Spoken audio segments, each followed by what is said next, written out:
Estamos de volta, terceiro bloco do Antenados na Geral ao vivo para todo o Brasil. Participe, ligue pra gente, o programa tá muito bom.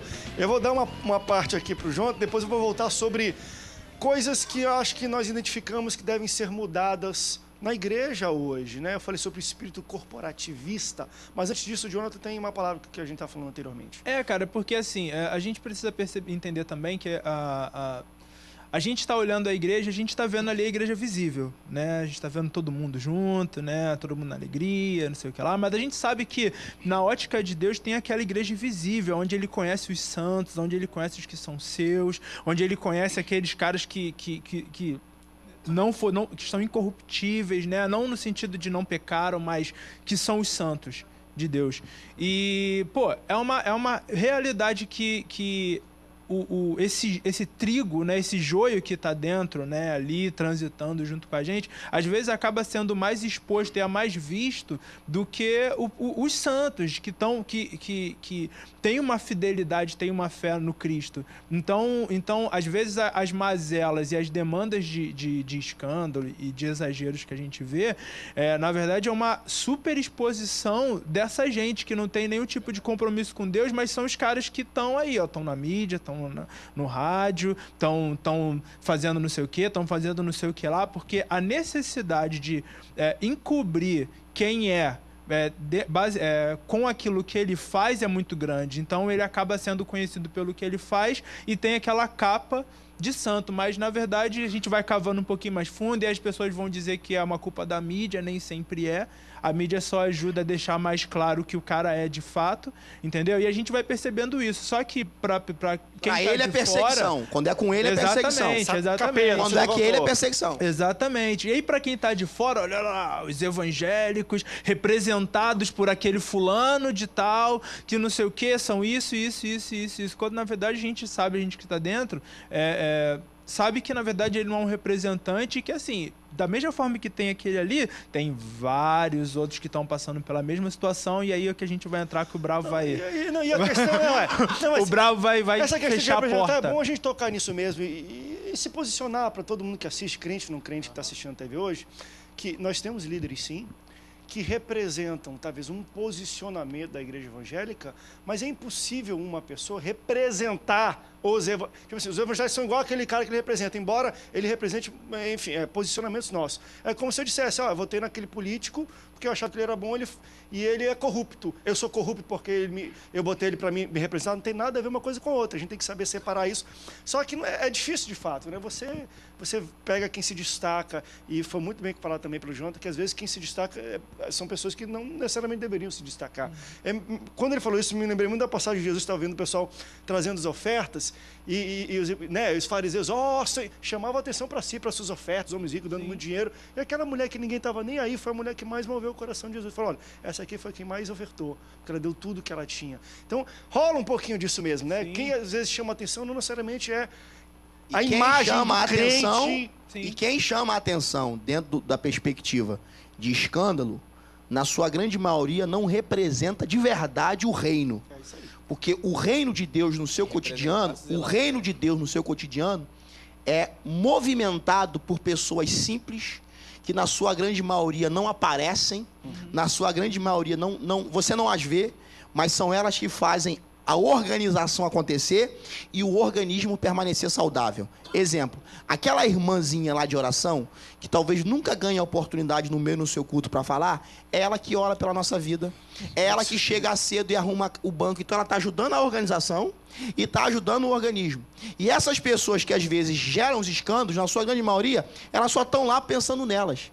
E aí eu queria fazer pensar o seguinte, você falou agora há pouco no bloco anterior sobre esse corporativismo. O pastor falou sobre expor, né, a questão do que é errado para tratar, porque se for para expor, tem que ir para tratar. Com certeza. Não só expor por expor. Só que esse corporativismo, na verdade, em off, você falou a frase, né, melhor, na verdade hoje é panela. Porque o corporativismo ele existiria se fosse para todos. Então eu vou usar a linguagem para os irmãos entender a nível de pastor. Então um pastor pecou, né, que é uma coisa a ser pensada sobre o que é pecar. A primeira mensagem que eu preguei em 2014 na minha igreja, no dia 1º de janeiro eu preguei Daniel 5. Mene, mene, tekel, parsim. pesado fosse achado na balança e fosse achado em falta. E eu preguei sobre pecado, porque ao longo dos anos, a igreja vendeu a ideia de que só adultério é pecado. Então, mentir não é pecado, roubar não é pecado, só adultério. Fofocar não é pecado. Aí eu falei assim, a gente não tolera o adúltero, mas a gente tolera o efeminado no púlpito. Então a gente bota um cara com o maior jeitão de boiola no púlpito pregando, a gente acha normal. Convive com aquilo normalmente, né? Mas o cara adulterou, tá fora. Então assim, já é um ponto aí, já dá o problema sobre essa ideia de pecado. Então vamos lá, o pastor pecou. Quem é esse pastor? Se esse pastor for alguém que tem uma representatividade de poder, de status, de finança, de gente, ele é tratado de uma forma. Quem é esse pastor? Vou usar o exemplo do pastor Paulo aqui. É o irmãozinho lá do Piauí? Vamos expor ele. A gente precisa de um bode expiatório para dizer que a gente é contra o pecado. Então, você adulterou e casou de novo, mas quem é você? Você é senador? Se você é senador, você pode casar com a cantora e ainda vir candidato a presidente da República. Porque você vai estar em defesa da família. Toma. Você vem em defesa da família. Então você adulterou, casou de novo, e aí vem dizer para mim que você está em defesa da família. Você está em defesa de qual família, meu irmão? Qual das famílias que está em defesa? Me diz qual. Então você quer me convencer que essa exposição ao erro é para todos? Não. Ela é para quem é conveniente. Então eu preciso, porque eu sou pastor, eu tenho que dizer o seguinte, André, na minha igreja, a gente não tolera o pecado. Nesse púlpito aqui, irmão, não sobe adúltero. Ah, mas é o senador, né? Senador, né? É o pastor Ciclano, vice-presidente da convenção, né?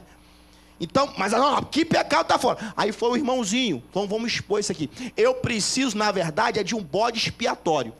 Essa igreja precisa acordar para isso.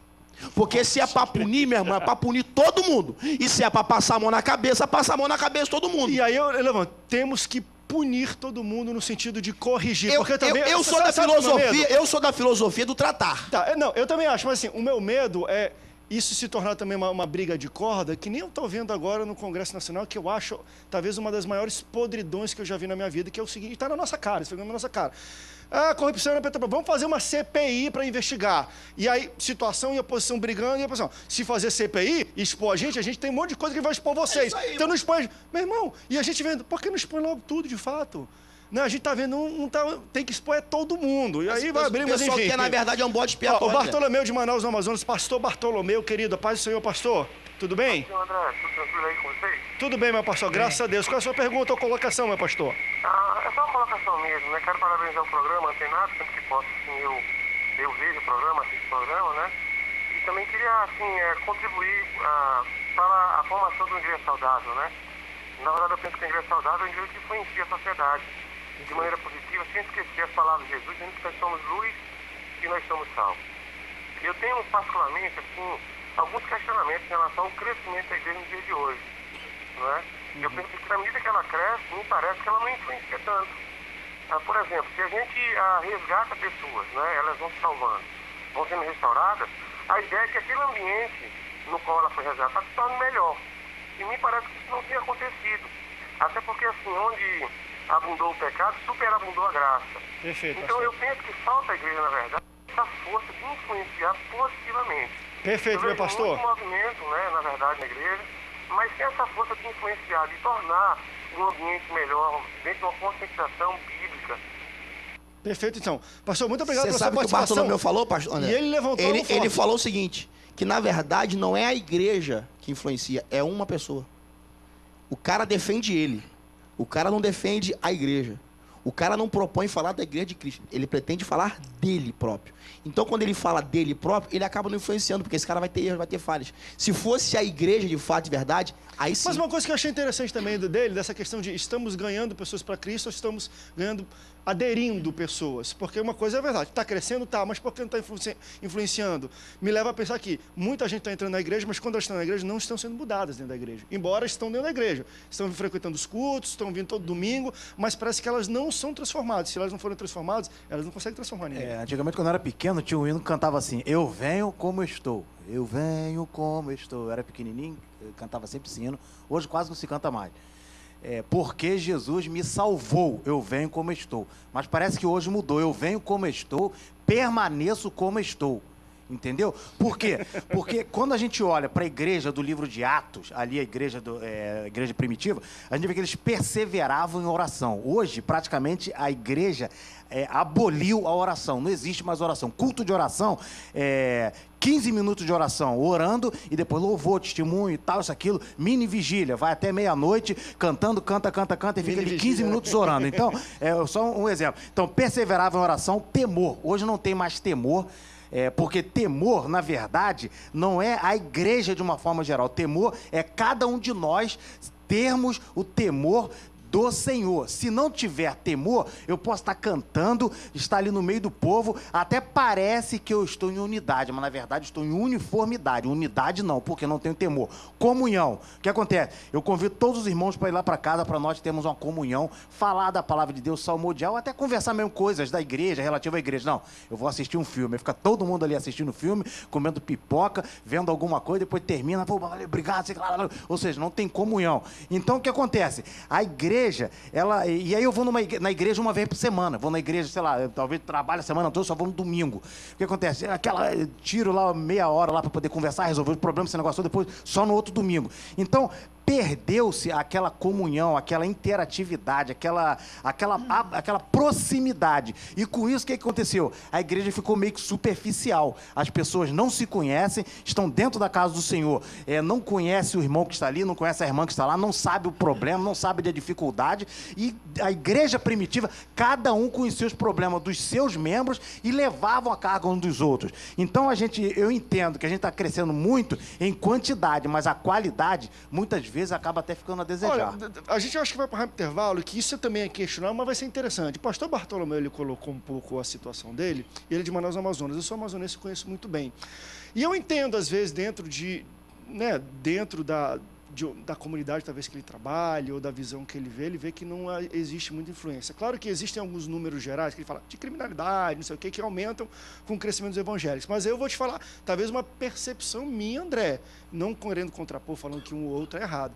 Eu vou te falar que eu acho que a igreja evangélica nunca foi tão influente como ela está sendo hoje. Essa é a minha visão. Eu nunca vi rádio secular tocando tanta música evangélica, pessoas sabendo a música evangélica. Mas eu estava vendo um dia, e aí eu falo, antes da gente ir para o intervalo, estava vendo aquele programa Esquenta, que aquele garoto morreu, fizeram uma homenagem para ele. Cantou todo mundo, música e sensibilidade, não sei. No finalzinho, quando a Bruna Carla pegou aquele microfone, meu irmão, e começou a cantar, todo mundo chorou de um jeito assim que havia gemidos. Então, assim, eu vejo muito influência de música, de pastores, de personalidades, da palavra de Deus, até no cinema. Hoje, mas isso é igreja. 3, 4, 5 filmes. Mas isso é igreja, velho. O que, de repente, o pastor Bartolomeu falou é de um indivíduo ou de alguns indivíduos que se colocam à frente da igreja para tentar influenciar e não conseguem. Eu acho que é isso que ele quis dizer. É verdade, eu concordo com ele também. Vamos rápido intervalo, depois a gente volta para falar também agora de algumas mazelas que a gente talvez enxergue, identifique na igreja evangélica e como mudar esse quadro. Vamos rápido intervalo, daqui a pouco a gente volta para o último bloco do programa de hoje. Não sai daí, a gente volta já já.